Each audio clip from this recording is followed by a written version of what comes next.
guys, this is part 2. Nagbabalik ang ate nyo. So, eto diba may ano na tayo, organizer. So, ang gusto kong ilagay sa kanya, yung, wait lang. Ilalagay ko yung cotton na natira. So, bibili pa ako ng cotton, nakalimutan ko lang. So, ilalagay ko siya dito sa isang compartment.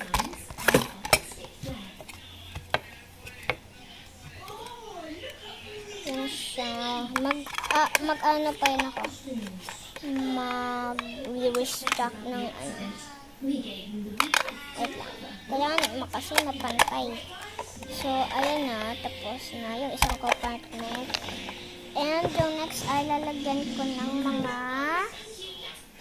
freebies ko na ano, na sanrios. Kasi, wala lang. So, diyan ko pala maglagay yung mga ano ko. Ano niya lang na.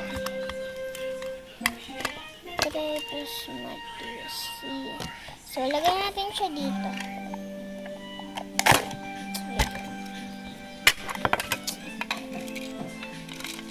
Gagawin yata ako ng party, guys, eh. Kasi madaming, ano, ilalagay ko dito. Mga pencil ko, yung mga ano, mga pencil ko. Nabuhos kasi onte. So,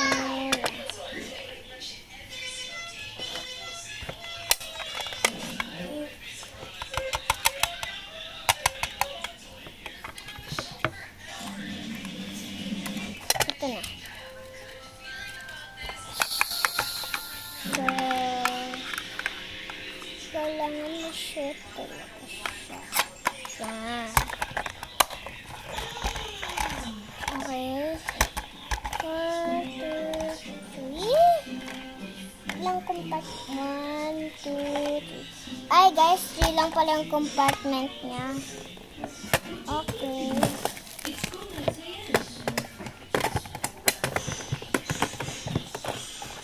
Sunod, ang ilalagay ko dyan ay mga ito.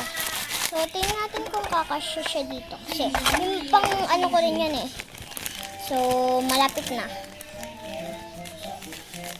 Sa part 3 ko na lang ituloy ah. Cut ko na ngayon.